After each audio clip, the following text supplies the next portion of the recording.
betul-betul terarah oleh Pak. Jadi terima kasih Bapak dan Ibu atas kehadiran kita semua. Barangkali yang perlu sampaikan, mudah-mudahan ada manfaatnya. Wabillahi hisabilillah. Assalamualaikum warahmatullahi wabarakatuh.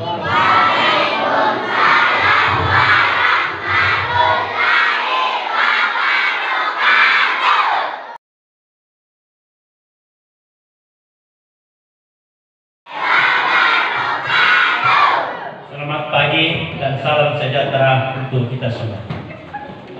Bismillahirrahmanirrahim. Alhamdulillahirabbil alamin. Wassalatu wassalamu ala asrofil anbiya wal mursalin sayyidina Muhammadin wa ala alihi washabbihi ajmain. Amma ba'd.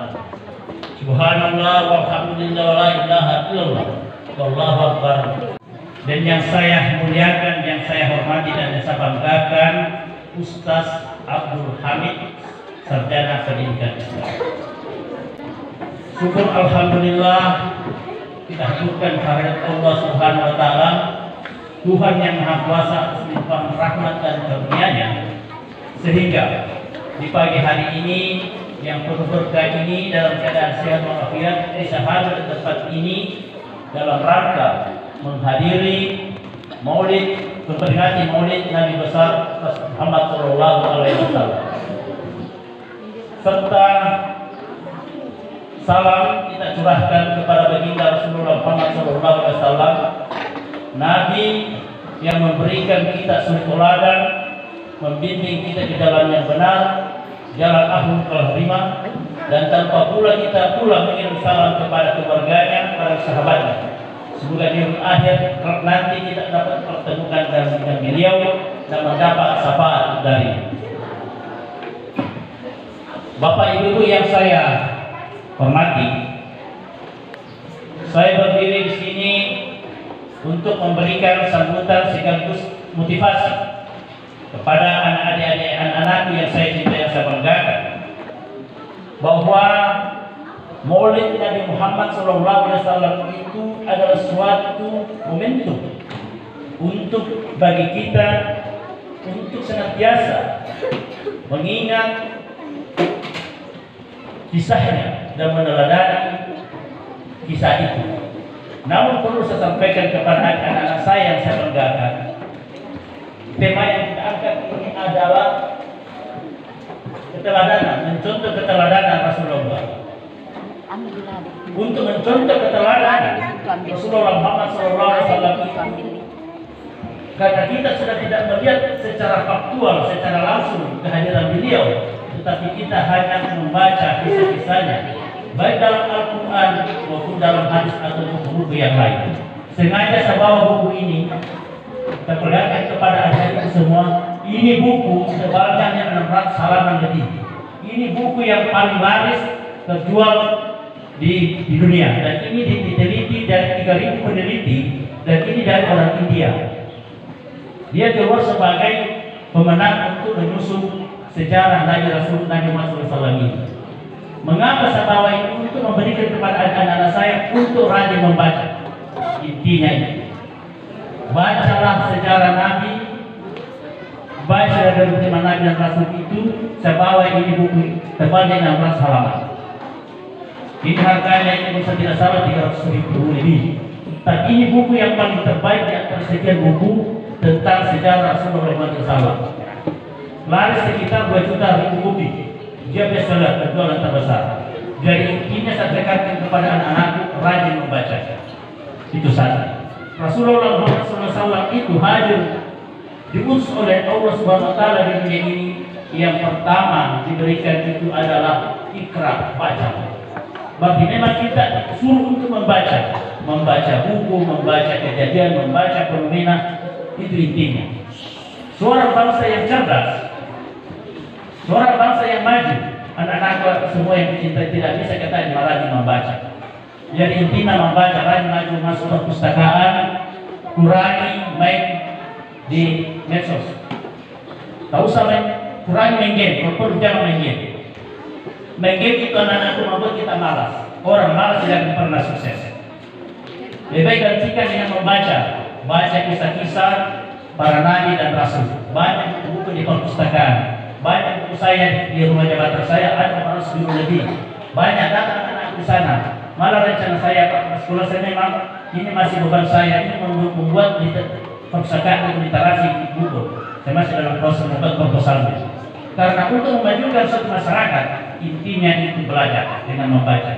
Kemajuan Jepang itu maju karena dia bisa membaca buku 3 judul dalam satu hari, 300 halaman hanya 1 jam. Membaca itu tidak perlu terlalu lama, yang penting sering, 15 menit saja. Tetapi luangkan waktu untuk membaca, kurangi main game. Kalau perlu jangan main game. Main game itu membuat kita malas. Orang malas tidak akan sukses. Itu saja. Tapi saya lihat anak-anak tadi di sini tidak seperti itu. Jadi aku minta anak-anakku jangan selalu main game. Tukar dengan membaca. Baca buku apa saja yang positif. Dalam Al-Quran ada kisah para nabi dan rasul, ada kisah para sahabat, buku-buku orang sukses.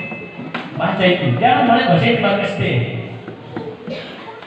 Kita ambil contoh Rasul Ali bin Abi Thalib itu adalah sahabat Nabi yang paling pintar, yang tersekian sahabat. Sengaja bawa buku ini supaya harapan saya anak-anak tulis di Noling ini harus banyak membaca. Buku jangan lihat tebal, makin buku tebal itu dibaca makin bagus. Jangan saya baru SD. Itu adalah masa akhlakul karimah. Perbaiki akhlak, moral, sopan santun, menghargai teman, karena Rasulullah seperti itu. Rasulullah itu Muhammad SAW adalah nabi para rasul yang paling baik di antara nabi akhlak karimahnya. Karena dalam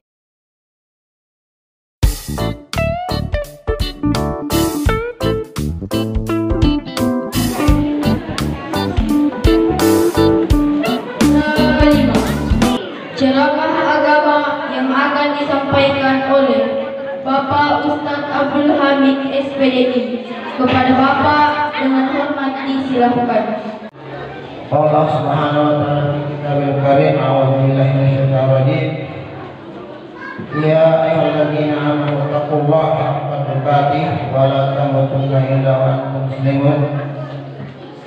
Wa qala aidan ya ayyuhan nasu taqu rabbakum alladzi khalaqakum min nafsin wahidah. Allahumma arhamna bil Qur'an wa sallallahu alaihi alhamdulillah. Para dengan hormat kepada Bapak Camat Bupon, kami hormati Bapak Kepala Sekolah dan 9 murid sekaligus sebagai Kepala Sekolah 3 Kecamatan Bapak KTKS. Barangkali sudah baru saya dilantik lagi menjadi periode kelima barangkali. Itulah namanya amanah, tentunya tidak semua kelebihan Allah Subhanahu wa taala. Terjadi saja apa yang tidak pernah kita bayangkan. Apalagi ini acara memperingati hari kelahiran Nabi Shallallahu Alaihi Wasallam. Katanya di sekolah SD 9 Noling ini barusan diadakan. Dan terus terang saya juga baru saja kan mengikuti seperti ini. Saya ini sudah hampir 30 tahun jadi dai, penyampai dakwah. Baru saya pertama mengikuti ini acara maulid. Mengapa? Karena saya ditelepon kepala sekolah teman saya berikan alasan, dia bilang saya tidak terima alasan. Ya, ditelepon lagi kembali Pak Sahrul, dia bilang tidak ada jalan mengira ini. Saya sakit ini Pak, terus terang 3 hari 3 malam. Baru sehari tadi pagi saya makan nasi sedikit, hanya ubi, pisang.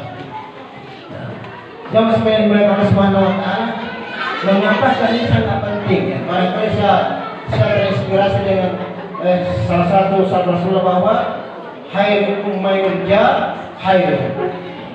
Sebaik-baik di antara kalian, sebaik-baik kaum adalah orang yang diharapkan kebaikannya. Ya. Salah satu sebaik-baik kamu adalah orang yang diharapkan kebaikannya. Barangkali teman-teman di Noling ini ya mengharapkan kebaikan dari saya. Mudah-mudahan kita termasuk apa kita jaga adalah insyaallah kita dapat sebagai kebaikan dari Allah Subhanahu wa taala. Mengapa? Karena memang ini acara ini maulid itu memang banyak perbedaan. banyak pendapat ulama. Ya. Dan tentunya pemahaman itu Bapak sekalian tergantung dari cara belajar kita. Ya. Tergantung dari guru yang mengajar kita. Ya. Ya. Memberikan fatwa kepada kita. Saya belajar agama di salah satu pondok pesantren Darul Istiqamah. Pembinanya, pemimpinnya, pendirinya itu namanya Pak Kiai Marzuki Hasan, yaitu Menteri Agamanya Pak Kahar Musakkar Nurlihuta. Menteri Agamanya Pak Kahar. Kalau ada dipotong tangan, ada apa tidak boleh dijalankan kalau dia tidak mengeluarkan fatwa, karena dia itu adalah memang ahli tafsir. Ahli tafsir, jangankan orang Indonesia, Pak, orang Arab saja. Ya, orang Arab saja itu misalnya harus bilang dia rukuk kepadanya tentang masalah tafsir. Karena Quran ini tidak sama ilmu lain. Kalau seperti IPA, fisika itu kan ilmu. Tapi kalau Quran itu ada ilmunya. Al-Quran itu ilmu. Ada namanya ulumul Quran khusus. Ada namanya nahwu syarah, menentukan barisnya, menentukan artinya. Ada namanya i'rab, menentukan barisnya. Ini Al-Quran. Ini tidak seenaknya Al-Quran itu ditafsirkan. Ada ilmu balaganya, ada syaratnya, ada nahwunya, ada jurumiyahnya. Jamaah sekalian. Oleh karena itu, ya biasa orang mengatakan, saya itu kenapa anti maulid? Saya tidak anti maulid. Saya tidak anti maulid. Saya tidak pernah melarang orang, enggak. Hanya saya tidak kerjakan karena guru saya, kalau kita tanya bagaimana itu Ustaz? Dia bilang, perlu. Itu bukan sunnah. Itu bukan sunnah. Ada biasa dikatakan, tidak sunnah. Itu sunnah Nabi. Saya bilang, kan termasuk sunnah Nabi. Saya mau tanya, sunnah itu ada berapa? Apa dia termasuk sunnah tauhid? Atau sunnah takririah? Atau sunnah fi'liyah? Atau sunnah hadis? Tidak penting sunnah. Menetapkan suatu hukum itu ada takrifnya. Tidak saya itu. Apa saya tanya apa artinya maulid? Karena itu apa itu sebenarnya dan ini pada bedanya. Ada namanya maulud, ada maulid. Maulidin Nabi, mauludun Nabi tentunya berbeda. Kalau bahasa itu berbeda. Mauludun Nabi itu artinya Nabi Muhammad itu seorang laki-laki. Maulud. Maulid itu artinya lahirnya Nabi. Kita semua maulid. Kita lahir semua. Ini selalu berdebat dengan para orang pintar. Maulid kan maulid. Mauludun Nabi, maulidin Nabi. Jadi maulid itu maulid artinya laki-laki. Waladun. Maulid itu artinya lahirnya Nabi, hari lahirnya Nabi. Apa hukumnya? Tidak ada hukumnya. Apa hukumnya kalau lahir? Kalau lahirnya Pak Kasri, apa hukumnya Pak Kasrinya? Ada. Apa hukumnya lahirnya Pak Camat? Tidak. Ada hukumnya itu hari lahir. Dia masih Allah Subhanahu wa Ta'ala. Jadi memperingati hari lahir kira-kira. Kalau hari lahir memperingati apa kira-kira apa bisa diambil? Kira-kira apa kegunaan apa bisa diambil baik memperingati hari lahir? Ya, kita mengingat, ya, memperingati dari kata ingat, mengingat kelahiran Nabi, mengingat keberadaan Nabi, mengingat mengambil hikmah terkhususnya Nabi. Hikmah yang diambil, diutusnya Nabi di permukaan bumi dibawa visi misi. Ini kalau kita peringati hari lahir, kita mau mengambil apa hikmah, mengambil teladan keberadaannya Nabi diutus oleh Allah sebagai manusia pilihan, untuk mengeluarkan manusia kejahiliaan dari kegelapan menuju ke cahaya Islam. Ini tujuannya. Kita mau mengambil hikmah keberadaannya Nabi, terutusnya Nabi sebagai uswatun hasanah. Liman kana yu'minu billahi wal yawmil akhir. Sebagai suri contoh teladan qudwah kepada orang yang beriman kepada hari akhir. Bahwa kehidupan dunia ini hanya sementara. Kalau kita mau selamat dunia, bahagia di akhirat, jadikan Nabi sebagai teladan. Teladan apa yang bisa kita ambil? Ya. Teladan apa yang bisa kita ambil? Tentunya yang pertama, harus kita bagaimana mengkaji bagaimana keberadaannya Nabi, bagaimana prosesnya. Oh, dia dalam kandungan ibunya sudah yatim, 4 bulan kemudian kata 4 bulan bapaknya sudah meninggal, lahir lagi 6 bulan meninggal lagi mamanya, dilanjutkan lagi dengan hemat usaha sebagai yang cerita. Siswi SDN